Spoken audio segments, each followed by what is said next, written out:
Le tout amusé et servi à chaud pour vous sur Radio Clédou.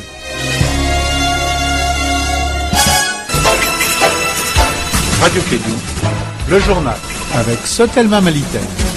Le journal de Clédou avec la sponsorisation de Sotelma Malitel, le tout sur Bamako et en direct à travers le monde. Bienvenue mesdames et messieurs, si vous êtes déjà réveillés, vous entendez ma voix, je ne doute pas, vous êtes sur Clédou et l'ensemble du réseau. Nous sommes aujourd'hui mardi, ça correspond au 5 décembre l'an 2017, il est 7h03 en temps universel. Bienvenue, bon réveil et bonne chance à vous tous. Voici pour vous le journal. Première édition, une présentation de Bakary de Ségou. Bakary Cissé, bonjour. Oui, bonjour Abdoulaye, bonjour à toutes et à tous et toutes nos excuses pour ce léger retard dans le démarrage de cette édition, la première de Clédou Info. Les titres de ce journal: pour empêcher le président Ibeka de briquer un nouveau mandat, le général Moussa Senghor Coulibaly démissionne de l'armée et se lance dans l'animation des mouvements nationaux. Dans ce journal, Kassim Traoré nous fera les poignes.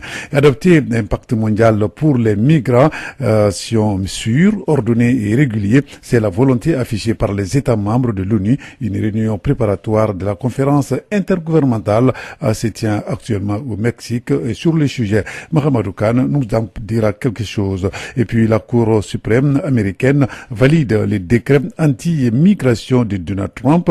Dans une décision rendue hier lundi, la plus haute instance judiciaire américaine permet d'entrer donc en vigueur du décret présidentiel. On en parlera dans ce journal. C'est le titre, le développement dans un instant avec Bakary Cissé.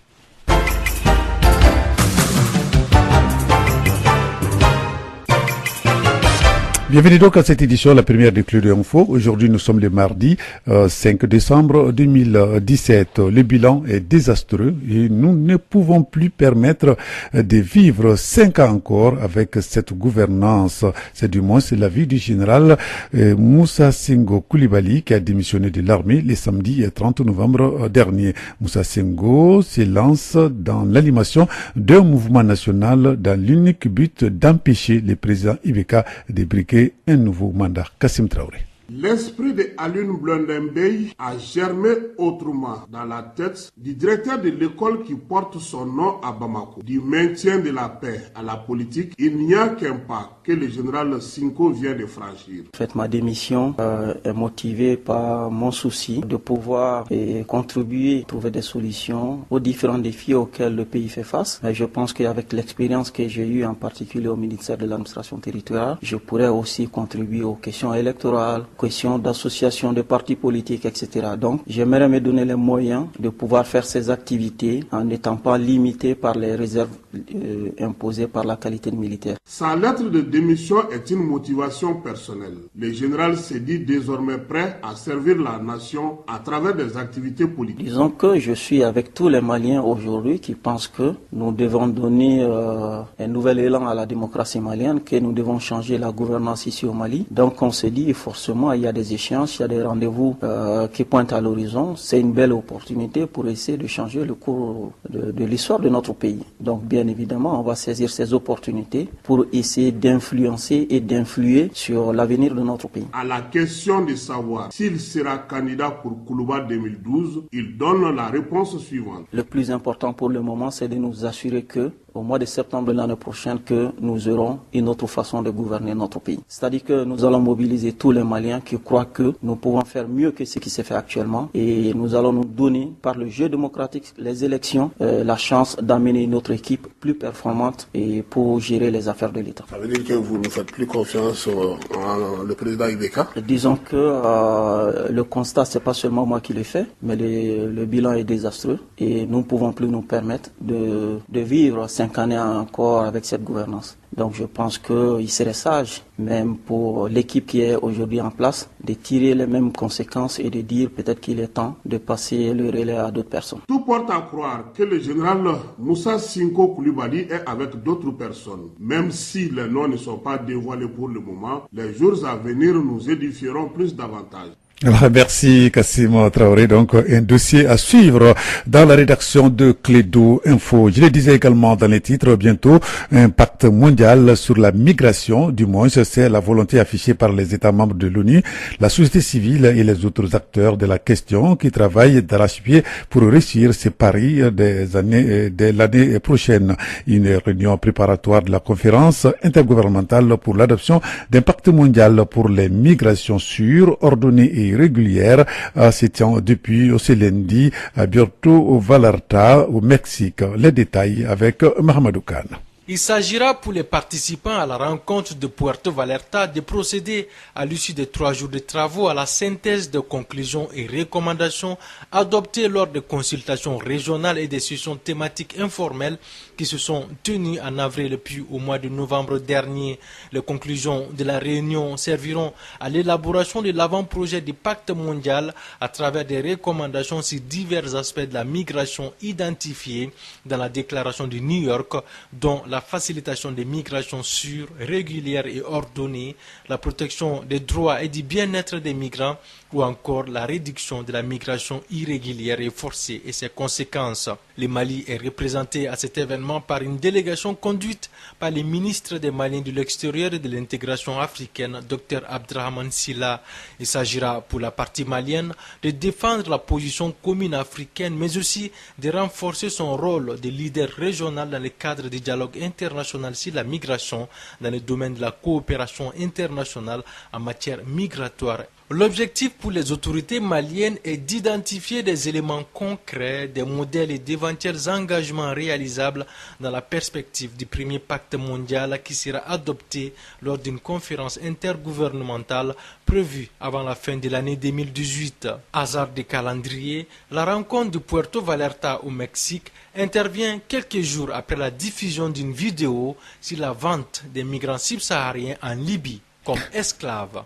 Voilà, merci Mahamadou Khan. Nous allons parler maintenant de cet accident qui est survenu hier sur les chantiers de l'hôtel Sheraton de Bamako en construction. Le bilan est mort et 5 blessés. Cet accident est arrivé suite au démontage d'une grue. Le conducteur même de la grue est décédé sur place. Il a de la nationalité turque. Pour plus de précisions, nous allons écouter Draman Diara. C'est le procureur du tribunal de la commune 4 du district de Bamako. Il était sur place. Il est interrogé par notre reporter Nous sommes face à un incident très malheureux sur le chantier de l'hôtel Sheraton, un chantier presque fini. Donc je crois qu'il y a une grue centrale qui était en phase de démontage, malheureusement qui a cédé et qui a fait 5 blessés et surtout 1 mort. Donc le décédé est de nationalité turque, de même que certains blessés, mais il y a aussi des blessés qui ne sont pas des Turcs, qui sont donc des Maliens, malheureusement.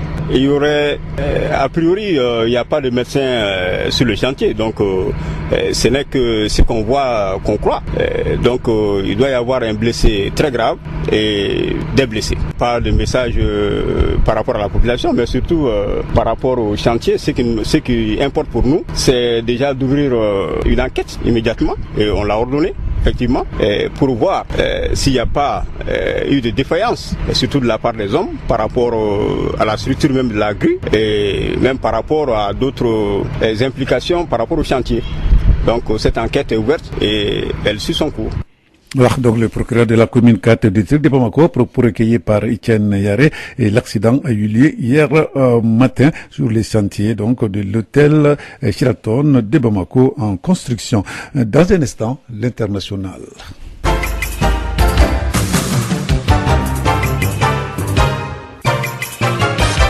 Le ministre du premier gouvernement, post-Robert Mugabe, ont prêté serment hier 4 décembre lors d'une cérémonie au palais présidentiel à Harare en présence d'un cabinet plus réduit que par le passé. Au total, 22 ministres.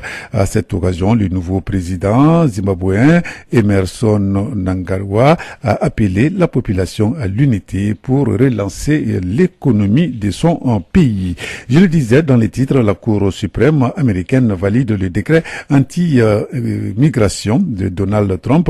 Dans une décision rendue hier lundi, la plus haute instance judiciaire américaine permet l'entrée en vigueur du décret présidentiel, même si des procédures judiciaires sont toujours en cours. Le décret interdit aux ressortissants de 8 pays de se rendre aux États-Unis. Il s'agit donc de ressortissants de la Libye, de la Somalie, du Tchad, du Yéménite, de la Syrie, de l'Iran, de la Corée du Nord et puis du Venezuela. C'est une victoire en tout cas pour Donald Trump. Il a dû modifier son décret à 3 reprises et à chaque fois un juge était intervenu pour bloquer son application. Mais hier lundi, la plus haute instance judiciaire du pays lui a donné raison. La Cour suprême permet l'application totale de la dernière monture du texte.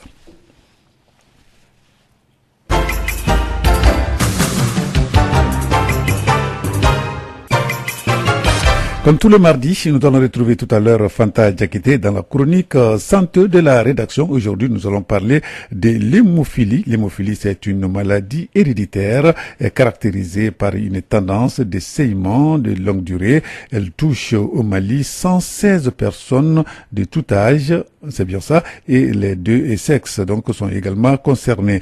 Cependant, cette maladie est peu connue par la population, d'où l'importance de cette journée d'échange avec les hommes de la presse sur l'hémophilie donc au Mali ici. On en parle ce matin dans cette chronique santé réalisée par Fanta Diakité. L'hémophilie fait partie des maladies hémorragiques. Les saignements peuvent être internes ou externes. Selon les spécialistes, on peut voir les premiers signes dès le jeune âge.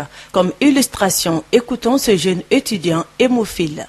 Cette maladie a été connue chez moi dès le jeune âge, selon les dires de mes parents depuis que j'ai commencé à faire les 4 pattes. Mais à l'époque, le diagnostic n'était pas faisable au Mali ici. Lorsque j'ai encore plus grandi, j'ai commencé à faire les dentitions. C'est là aussi qu'il y a eu beaucoup de problèmes parce que quand les dents perçaient les gencives pour sortir, il y avait toujours des hémorragies. Et c'est là qu'on a fait le prélèvement et on a envoyé les échantillons en France pour analyser si j'étais réellement hémophile ou pas. Et c'est après les résultats qu'on a su que voilà, je suis hémophile. Quand un sujet a mal au niveau de l'articulation se gonfle et s'immobilise. Le malade ressent beaucoup de douleur et le malade aussi, il n'arrive pas à faire aucune chose. Et quand il s'agit d'un élève ou un étudiant, il ne peut même pas aller à l'école. Souvent, quand il y a les crises, le malade peut faire 2, 3, voire même 1 semaine à la maison. Donc c'est là la difficulté.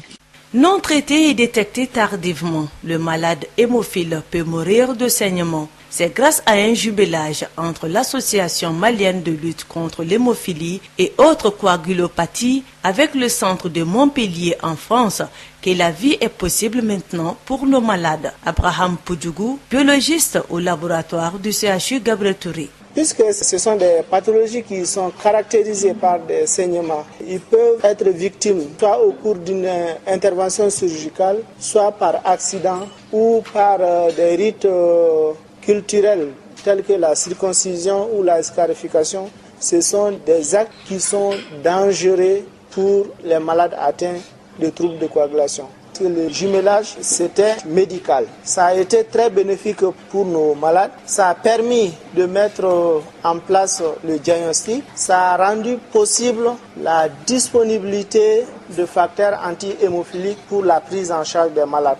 Cette maladie chronique est déficitaire en facteurs de coagulation à 2 types, à savoir le type A, plus répandu, 80%, et le type B, 20% des malades. Elle est mal connue par la population et ne figure pas non plus parmi les maladies prioritaires au Mali. Professeur Jean-Marie Sved, responsable du centre de lutte contre l'hémophilie de Montpellier en France.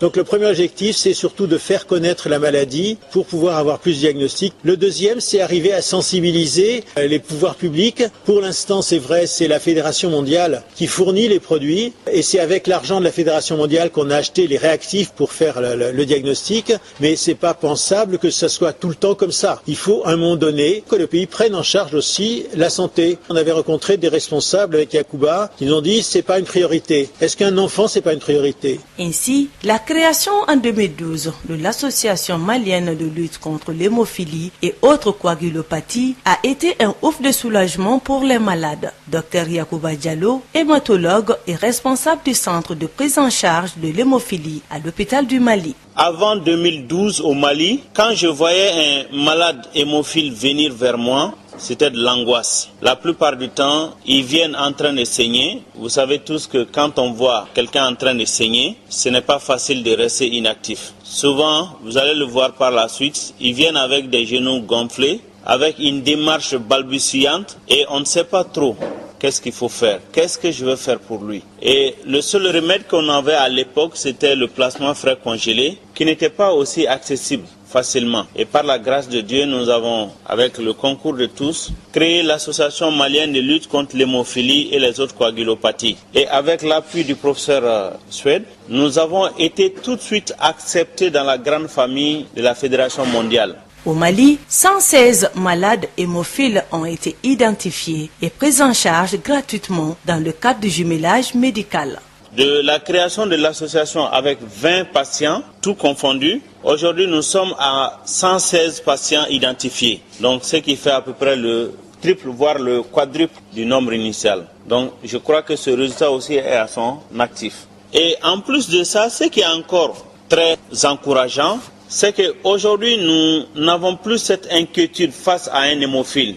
Et depuis 2015, la fédération est en train de nous aider avec des concentrés de facteurs. Notre première dotation, c'était 75 000 unités. Et en 2015, nous avons eu plus de 600 000 unités de facteurs. 600 000 unités, si le budget malien de la santé devait prendre ça en charge, je suis sûr qu'on n'allait pas nous occuper d'autres maladies. Et de 2015 à nos jours, déjà ce que nous avons reçu en termes de dons, si nous devons le monnayer, c'est plus de 1,2 milliard francs CFA.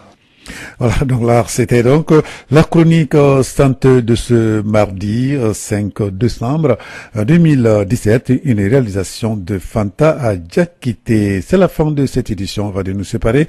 Voici la prévision météorologique du 4 au 5 décembre 2007 de Mali Météo. Situation synoptique générale. D'abord, le ciel sera peu nuagé sur l'ensemble du pays, excepté la région des Cailles, où il sera clair à peu nuagé. Les vents seront des direction nord-est d'intensité faible à modérée sur l'ensemble du pays.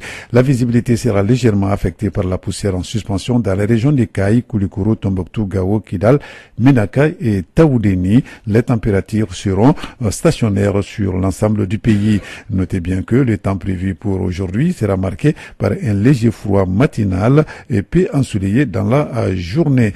Ici à Bamako et environ, le ciel sera peu nuagé à nuagé. Les vents seront des régimes nord-est d'intensité faible à modéré.